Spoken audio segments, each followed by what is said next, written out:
decía Paula, todos los proyectos ustedes deberían comenzarlo en la ficha del proyecto, porque aquí es donde ustedes van a entender de qué se trata. Ya si ustedes llegan y se lanzan el proyecto a todas las configuraciones sin tener en cuenta cuál es el objetivo del proyecto, probablemente van a cometer más errores de lo que hubiesen cometido si hubiesen leído la ficha.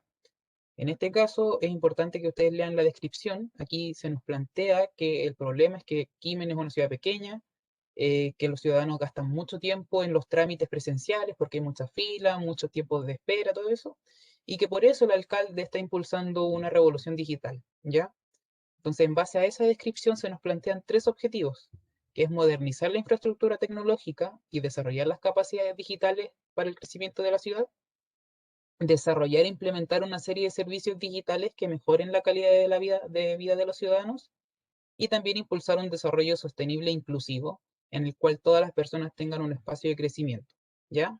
Entonces, en base a estos objetivos y a la descripción, es con lo que ustedes se pueden hacer una idea de qué es lo que van a estar tratando en el proyecto.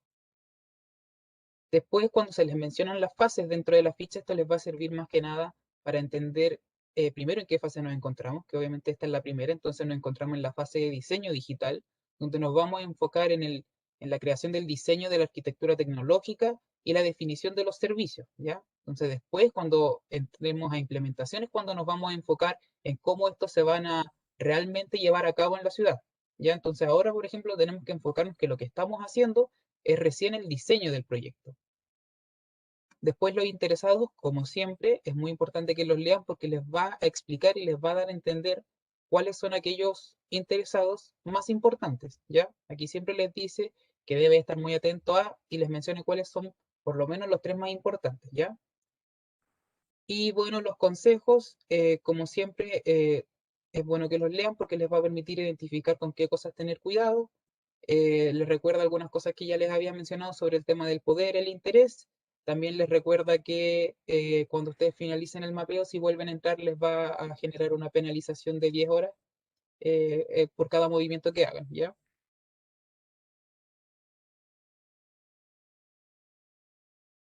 Después, cuando entremos al circuito de proceso, eh, bueno, primero tienen que comenzar con establecer el proyecto, que es el primer proceso.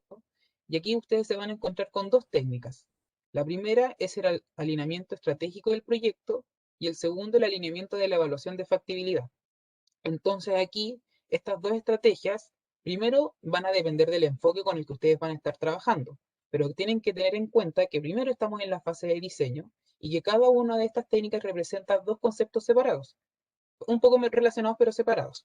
El primero, que es el alineamiento estratégico del proyecto, es qué tanto me voy a pegar yo a las estrategias que yo he planteado del proyecto. Como ya probablemente han visto con la profesora Marcia, cuando uno define estrategias del proyecto, uno después tiene que seguir los lineamientos estratégicos. Entonces aquí ustedes tienen que definir qué nivel le voy a dar a esta técnica. ¿Es realmente válido en esta etapa? ¿Debo darle una calidad alta? ¿O debo darle una calidad alta al segundo, que es el alineamiento de la evaluación de factibilidad? Como ustedes vieron, probablemente en evaluación económica, uno antes de comenzar un proyecto realiza una evaluación económica que permite ver qué tan viable o factible es el proyecto. Entonces ahora en esta fase, ¿me voy a enfocar más en esto o me voy a enfocar en ambos? Esa es decisión de ustedes, pero tienen que pensar muy bien eh, cómo se relaciona la fase en la que estamos con la técnica que vamos a utilizar. Y también esto también tienen que revisarlo con cuáles van a ser las entradas y salidas. Recuerden que si ustedes configuran todo en alta, les puedes asegurar una salida de mejor calidad. Entonces tienen que tener mucho cuidado con eso. Después entramos al proceso de conformar el equipo del trabajo, perdón, de trabajo. Entonces, obviamente, cuando ustedes enfrentan un proyecto, ustedes van a tener ciertas personas que van a trabajar junto a ustedes. Recuerden, si se fijan, cuando ustedes mapean a los stakeholders, generalmente son personas eh, que participan en el proyecto, que están interesadas, pero generalmente son un poco ajenas al equipo de trabajo, ¿ya? Entonces aquí es donde ustedes definen cómo van a tratar a su equipo de trabajo, es decir, a las personas que van a trabajar con ustedes. Entonces, primero tenemos la técnica de elaborar organigrama del equipo de trabajo. ¿Qué tanto tiempo le voy a dedicar yo a generar el organigrama que va a generar las dependencias? ¿Quién va a estar a cargo de quién? ¿Quién va a responder hasta quién persona? ¿Quién va a ser el jefe de todos? Eso es una parte muy importante porque va a permitir identificar todas las relaciones que después se van a ir generando a lo largo del proyecto entre los trabajadores. Después viene la definición de roles de trabajo, es decir, qué persona va a hacer qué cosa, ¿cierto? O sea, cada persona dentro del organigrama tiene un rol específico y ese rol ustedes lo tienen que definir claramente, porque si no después, si los roles no quedan bien definidos, después en el momento de ejecución va a pasar que, ¿quién tiene que hacer este trabajo? Y probablemente nos pasa a nosotros como estudiantes cuando hacemos trabajos que si no definimos bien los roles, después pasa, oye, ¿quién tiene que hacer esta parte? ¿Quién tenía que hacer esta otra? Porque no lo definimos. Entonces, al momento de llevarlo a la vida real, es muy importante que los roles del trabajo estén correctamente definidos y muy bien definidos. Después viene la contratación de integrantes del equipo. Que en los proyectos uno tiene que contratar personas claramente. Entonces uno tiene que decidir en base a los currículum, la experiencia, qué tanto se adecuan los conocimientos previos al proyecto, a quién voy a contratar. Y obviamente aquí ustedes van a definir qué calidad le van a dar a esto y esto va a implicar, por ejemplo, si yo le doy una calidad baja, implica que no voy a dedicar mucho tiempo y voy a contratar, qué sé yo, al primero que aparezca a una relación sin mayor análisis. En cambio, si le doy una calidad alta, voy a implicar que voy a revisar con mucho cuidado los currículums, voy a realizar entrevistas, voy a gastar mucho tiempo en este proceso. Y por último, está realizar actividades de esparcimiento para generar confianza. Muchas veces los equipos de trabajo solo se enfocan en el trabajo en sí y no tienen actividades extracurriculares o fuera del trabajo que les permita generar una relación más cercana y que genera después más facilidad al momento de trabajar, porque una buena relación entre los trabajadores o entre los miembros del equipo genera más facilidad para resolver conflictos, para llegar a soluciones en conjunto. Entonces también es importante que ustedes consideren este aspecto que les permite desarrollar las habilidades interpersonales del equipo de trabajo. Entonces, en cada una de estas actividades, ustedes van a tener que definir cuál es más importante, cuál es menos importante y qué nivel le van a entregar, ¿ya? Recuerden que aquí, como mencionaba uno de sus compañeros antes, creo que era Martín Tapia, ustedes pueden utilizar diferentes técnicas, que puede ser dejar todo en media y después ver qué subo, que subo una calidad alta, o desde el inicio tratar de ir analizando en base a las horas cómo voy a dejar todo esto. Aquí la técnica que ustedes van a seguir o la estrategia con la cual ustedes van a ir definiendo esto es, va a depender de cada uno de ustedes. Después viene el proceso de planificar el proyecto. Ustedes ya han tenido cursos de planificación y conocen también, también con el ramo de gestión de proyectos, cuáles son las partes que uno debe considerar al momento de planificar un proyecto. Las salidas más importantes claramente son la estructura de desglose de trabajo, la carta Gantt y el presupuesto. Pero ¿cómo genero yo esto? Obviamente a través de generar la estructura de desglose, es decir, generar este gráfico, este organigrama que me permite identificar los entregables de cada paquete de trabajo, cuáles son las actividades principales, y esto obviamente va a estar determinado por la calidad baja, media o alta. Si yo le dedico poco tiempo, voy a generar una EDT muy general que no me va a permitir desarrollarme de manera correcta. En cambio, si le doy una calidad alta, voy a estar generando una muy buena EDT, pero obviamente eso me va a gastar muchas horas humanas, así que también tienen que analizar eso. La estimación de plazos, que generalmente ustedes la van a ver con la carta Gantt, es muy importante porque si ustedes estiman una buena cantidad de plazos, probablemente no se van a pasar del alcance del proyecto. Si ustedes hacen una estimación baja, implica que no consideraron bien los tiempos, que una actividad que ustedes planificaron de una semana se les va a alargar a 2 semanas, entonces también tienen que tener mucho ojo, mucho análisis en esta parte. Los recursos, por otro lado, están más que nada enfocados en tiempos ¿y cuál era el otro? Y los roles de trabajo. Recuerden que ustedes cuando hacen una carta Gantt, a cada proceso le asignan un porcentaje para cada miembro del equipo de trabajo. Entonces, en esta parte ustedes van a definir para cada proceso que definieron en la estructura de desglose, quién va a estar a cargo, quién va a trabajar qué porcentaje, quién va a ser el que va a estar más presente ahí. Y por último, los costos, que van también relacionados con los recursos, pero más que nada en el recurso monetario. Obviamente, ustedes, cada proceso que se define en la carta Gantt o en la EDT, tiene un costo asociado. Y el estimarlo correctamente me va a permitir una mayor seguridad al momento de desarrollar el proyecto y no me va a generar costos extra o tan diferentes de lo que yo planifiqué. Y por último, el analizar riesgos es el proceso que a ustedes les va a permitir generar la matriz de riesgos. Recuerden que es el mapa de calor que les mostrábamos hace un tiempo en la demostración. Y aquí hay 4 técnicas que ustedes tienen que considerar. Primero es la identificación de riesgos. O sea, obviamente cuando ya tengo toda la EDT, la carta GAN y el presupuesto listo, uno tiene que comenzar la etapa de identificar riesgos, es decir, notar cuáles son los posibles riesgos, pero solo a grandes rasgos, es decir, aquí podría ocurrir esto, acá podría ocurrir esta otra cosa. Después de identificar los riesgos, uno entra al proceso de análisis de probabilidad de impacto. Es decir, para cada riesgo identificado, analizar cuál es la probabilidad de ocurrencia que tiene y cuál va a ser el impacto que me va a generar.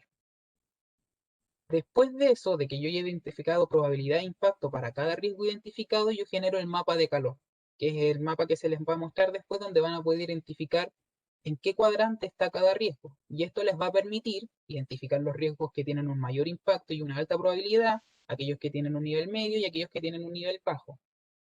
Y obviamente, para cada riesgo identificado y analizado, ustedes deben generar estrategias de respuesta, porque si estos riesgos ustedes lo han identificado antes de ejecución, obviamente ustedes pueden adelantarse y planificar respuesta a estos riesgos.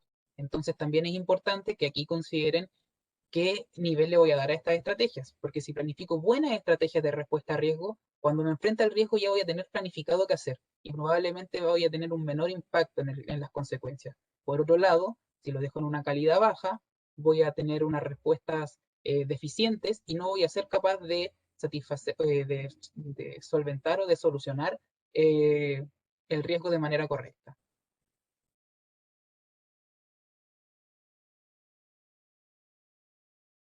Entonces, hasta este momento, ustedes tienen que tener mucho cuidado en todas esas configuraciones de los diferentes procesos y después eso, ¿cómo lo pueden analizar? Bueno, a través de aquí del teléfono, recuerden que van a tener acceso a la EDT, aquí ustedes van a poder observar todas las actividades y los paquetes de trabajo. Esto también les va a depender de la calidad que ustedes dieron y de los requisitos que otorgaron. La carta Gantt, por otro lado, va a estar definida por también la EDT y el impacto que ustedes definieron en plazos, costos y todos esos puntos que mencionábamos. Entonces, esto también les permite entender cómo cada actividad se va a ir desarrollando, cuáles son los subprocesos de cada uno. Y después, el presupuesto, bueno, ustedes van a poder observar qué presupuesto van a tener planificado y el real. Y después lo que creo que no sé si lo hayamos mencionado anteriormente, que era la matriz de riesgos, que aquí es donde ustedes van a poder observar cada uno de los riesgos identificados hasta el momento y el gatillador, que es muy importante, porque si ustedes identificaron este riesgo antes de ejecución, significa que podrían identificar dónde está la causa, que corresponde al gatillador. Y si identifican la causa, ustedes pueden trabajar esto antes de comenzar la ejecución. Entonces aquí ustedes si leen la definición, si ven el impacto, si ven la probabilidad, si ven el score, que es la multiplicación de estos dos, van a poder identificar aquellos riesgos que generan o que significan un mayor impacto en el proyecto. Entonces, en base a esos riesgos, trabajarlos antes de que se presenten y reconfigurar el proceso que ustedes identifiquen, en el caso de que sea identificable. Si se fijan, hay riesgos que tienen un origen desconocido porque no todos los riesgos pueden ser correctamente detectados en su origen, pero hay otros que sí les va a indicar cuál es el origen. Así que aquellos riesgos que ustedes puedan identificar o sean capaces de detectar dónde se están originando, los pueden trabajar antes de comenzar la ejecución y por ende presentarse a la simulación con una mejor calidad de riesgos. Es importante que ustedes entiendan que lo que ustedes desarrollaron en la fase 1 repercute en la fase 2, ¿ya? Por ejemplo, si ustedes terminaron con algunos stakeholders satisfechos y con otros insatisfechos, ahora en la fase 2 esos stakeholders van a comenzar con ese nivel de satisfacción. Por lo tanto, ahora es el momento para mantener satisfechos a aquellos que ya están satisfechos y tratar de mejorar a aquellos que no. Pero también aparecen stakeholders nuevos. Entonces aquí, por eso las fases 2 y la fase 3 siempre son más difíciles que la anterior, porque aparecen personas nuevas y tienen que mantener o mejorar las que ya estaban. En cambio, en la fase 1 solo tenían que preocuparse de subir la de todos. Así que ahí tienen que tener mucho cuidado. Y como les decía al inicio cuando revisábamos la ficha, ahora estamos en la fase de implementación. O sea, la primera fue diseño, ya está todo planificado, ya está todo cómo se va a implementar, qué sé yo, pero ahora es el momento de implementar. Entonces ahora el objetivo es diferente porque lo que nosotros queremos hacer es que todo lo que se planificó se desarrolle.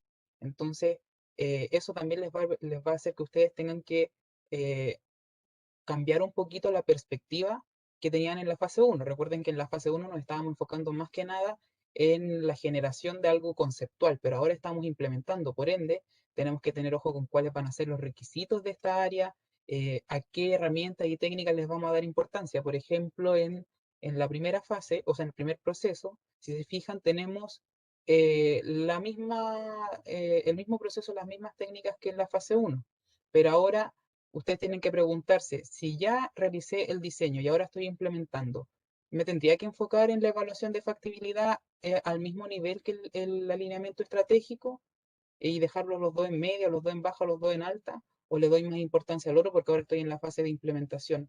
Entonces, eh, aunque las técnicas van a ser las mismas en este caso, porque el proyecto sigue bajo los mismos parámetros, ustedes le cambian el enfoque. Entonces eso igual implica un análisis mucho más profundo de cómo lo van a abordar. Porque, como les digo, ahora en este ejemplo que les estoy mostrando, ya a pesar de que es lo mismo, ustedes ya no tienen el mismo enfoque, entonces también tienen que tener mucho cuidado con eso.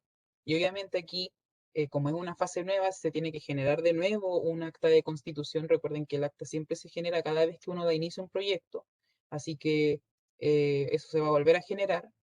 El mapeo, bueno, yo ya lo hice, así que no se lo puedo volver a mostrar, pero también lo mismo que les decía, aparecen stakeholders nuevos, aparecen algunos que ya estaban presentes en la fase uno, por ende ya vienen con una satisfacción eh, que es con la que ustedes terminaron la fase anterior. Así que la idea es que aquí ustedes recuerden qué también lo hicieron en el proceso anterior y cómo lo van a tratar de mejorar o de mantener. Después lo mismo pasa con, por ejemplo, conformar el equipo de trabajo. Ustedes tienen que volver a preguntarse, si yo ya definí el equipo de trabajo, por ejemplo, en la fase uno, ¿es necesario que lo vuelva a modificar? O realmente ahora voy a incluir nuevas personas si estoy en una etapa de implementación? Porque obviamente existe la posibilidad de que el hecho de que sea una etapa de implementación genere más puestos de trabajo, nuevos roles, entonces eso también es parte del análisis que ustedes tienen que hacer. ¿Qué cosas cambian de una fase a otra?